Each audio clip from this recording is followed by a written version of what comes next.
प्यारे बच्चों, नौजवानों, बुजुर्गों, आप सभी को अस्सलाम वालेकुम।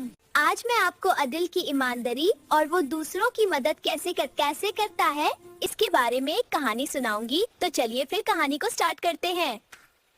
एक छोटे से पुरअमन शहर में आदिल नाम का एक नेक और ज़हीन लड़का रहता था। आदिल की उम्र 10 साल थी और उसका दिल सोने का था। उसके वालिद जो एक उस्ताद थे और वालदा जो एक हुनरमंद खातून थी ने उसे बचपन से ही इस्लामी तालीमात पर अमल करना सिखाया था। आदिल को खास तौर पर 2 चीजों की तालीम दी गई थी, अमानतदारी, ईमानदारी और खिदमत खल्क, दूसरों की मदद। उसकी वालदा कहती थी, बेटा अमानत में खयानत करना क़यामत के दिन रुसवाई का सबब बनेगा और जो शख्स अपने मुसलमान भाई की मदद करता है अल्लाह ताला दुनिया और आखिरत में उसकी मदद करता है। उसके वालिद इसे हर नमाज के बाद दुआ में ये अल्फाज जरूर शामिल करने को कहते थे, ए अल्लाह हमें सच्चाई और खैर ख्वाही के रास्ते पर चला। आदिल के घर के करीब एक गली में एक मालदार ताजिर सीठ इब्राहिम भी रहते थे। सीठ इब्राहिम तिजारत के सिलसिले में अक्सर सफर करते थे और दौलत की रेल पील की वजह से बहुत कम लोगों से ताल्लुक रखते थे। इसी मोहल्ले में एक और छोटा सा घर था जहाँ एक गरीब बेवा खाला जुबैदा अपने छोटे बेटे कामरान के साथ रहती थी। कामरान आदिल की उम्र का ही था, लेकिन गुर्बत और परेशानी ने इसके चेहरे से हंसी छीन ली थी। खाला जुबैदा मेहनत मजदूरी करती मगर रोजी मुश्किल से पूरी हो पाती थी। आदिल की वालिदा वक्तन फवक्तन उनकी खामोशी से मदद कर देती थी। गुमशुदा गठड़ी एक रोशन और धूप वाली दोपहर थी। आदिल अपने स्कूल से घर वापस आ रहा था। उसका बस्ता उसकी पीठ पर था और वो अपने रास्ते में लगे गुलाबों के पौधों को देखकर खुश हो रहा था। अचानक उसकी नजर जमीन पर पड़ी एक चीज पर पड़ी। ये एक कपड़े की भारी गठड़ी थी जो एहतियात से बांधी गई थी। आदिल ने तजस्सुस से उसे उठाया। गठड़ी को खोले बगैर ही वो समझ गया कि ये कोई आम चीज नहीं है, क्योंकि इसमें से सकों की झंकार आ रही थी। आदिल का दिल तेजी से धड़कने लगा। उसके जहन में शैतान ने एक वसवसा डाला, कोई नहीं देख रहा, ये तो तुम्हें रास्ते में मिली है, उसे रख लो, तुम कितनी सारी चीजें खरीद सकते हो, कामरान को भी नई किताबें दिला सकते हो। लेकिन उसके साथ ही इसके वालिद की आवाज उसके कानों में गूंजी, अमानत मेरे बेटे सबसे बड़ी जिम्मेदारी है। आदिल ने फौरन वो गठड़ी मजबूती से पकड़ ली और तेजी से घर की तरफ भागा। घर पहुंचकर उसने अपने वालिद को वो गठड़ी दिखाई। वालिद साहब ने बगौर देखा और फौरन समझ गए कि ये किसी बहुत मालदार शख्स की गठड़ी है और उसमें एक बड़ी रकम है। वालिद साहब ने प्यार से आदिल के सर पर हाथ फेरा और कहा, बेटा ये एक अमानत है, हम इसके असल मालिक को तलाश करेंगे, हमें इसमें क्या है ये जानने की भी जरूरत नहीं है, असल बात ये है कि हमने इसे महफूज रखना है और लौटाना है। आदिल ने सुकून का सांस लिया। वो समझ गया था कि उसने सही फैसला किया था। अमानत की वापसी। वालिद साहब को शक था कि ये गठड़ी सीठ इब्राहिम की हो सकती है, क्योंकि वो अक्सर सफर के लिए कीमती सामान लेकर जाते थे। उन्होंने आदिल के साथ मिलकर सीठ इब्राहिम के घर का रुख किया। सीठ इब्राहिम का चेहरा परेशानी से जर्द था। वो अपने नौकरों के साथ परेशानी के आलम में घर के दरवाजे के बाहर खड़े थे। आदिल के वालिद ने सलाम किया और पूछा, सेठ साहब क्या आपकी कोई कीमती चीज गुम हुई है? सीठ इब्राहिम ने हाथ मिलते हुए कहा, हाँ, मेरी पिछले 3 महीने की कमाई, सोने के अशरफियों से भरी एक थैली, वो रास्ते में कहीं गिर गई है, मेरी तो कमर टूट गई, अगर वो ना मिली तो बहुत नुकसान हो जाएगा। आदिल ने फौरन वो गठड़ी आगे बढ़ाई और अदब से कहा, सीठ साहब मुझे ये रास्ता में मिली है, मैंने इसे खोला नहीं, लेकिन वालिद साहब ने फरमाया कि ये किसी भाई की अमानत है। सीठ इब्राहिम ने थैली को परखा, मेहर देखी और जब इसे खोलकर गुना तो उसकी आंखें हैरत से फैल गईं। रकम मुकम्मल थी, एक अशरफी भी कम नहीं थी। ताजिर की आंखों में आंसू आ गए। उन्होंने आदिल को सीने से लगाया, मेरे बच्चे, आज के जमाने में ऐसी ईमानदारी, तुमने मेरी जिंदगी भर की कमाई बचा ली, तुमने मेरी आखिरत को संवार दिया, क्योंकि अगर ये रकम मुझे ना मिलती तो मेरे दिल में गुस्सा और बदगुमानी भर जाती। सीठ इब्राहिम ने फौरन थैली से सोने के कुछ सके निकाले और आदिल की तरफ बढ़ाए, ये तुम्हारा इनाम है, तुमने ईमानदारी का हक अदा किया, अब इनाम भी कबूल करो। आदिल ने शर्मिंदगी से सर झुका लिया और पीछे हट गया। सेठ साहब माफ कीजिएगा, मेरे वालिद ने मुझे सिखाया है कि ईमानदारी का अजर दुनिया में नहीं अल्लाह के पास मिलता है, मैं ये इनाम नहीं ले सकता, मुझे बस अल्लाह की खुशी चाहिए और आपकी दुआ। वालिद साहब ने मुस्कुराकर सीठ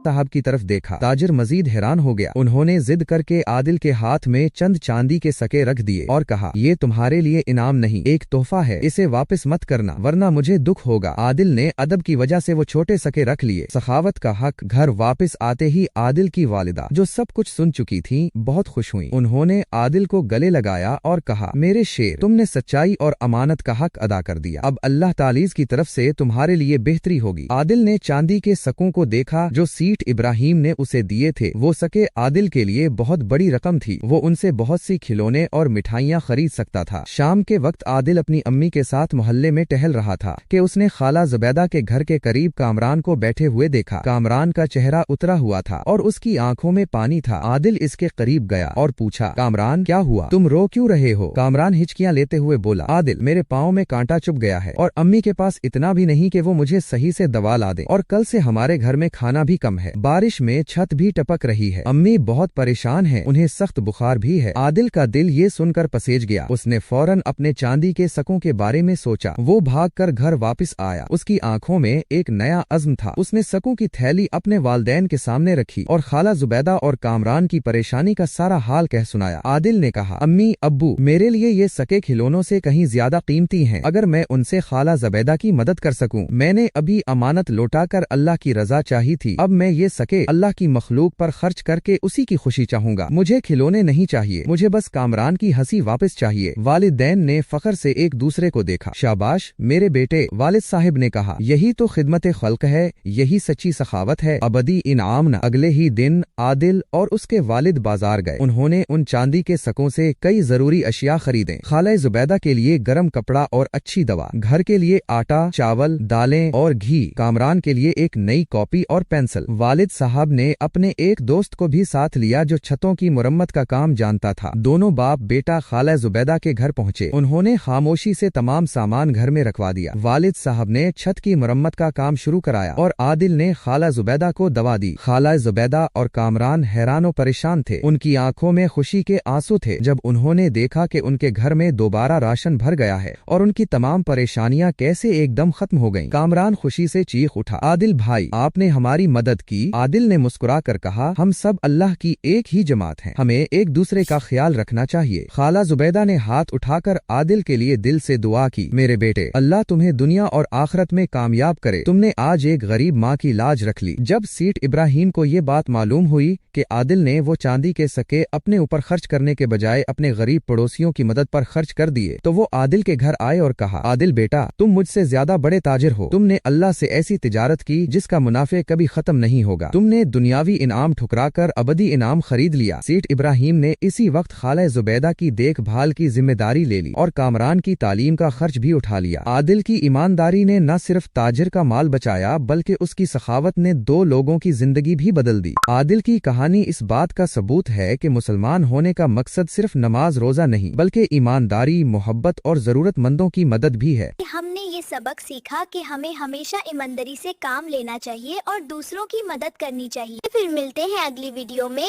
उस वक्त तक के लिए अल्लाह हाफिज। अगर आपको हमारी ये कहानी पसंद आई तो इसे लाइक करें, शेयर करें और सब्सक्राइब करें।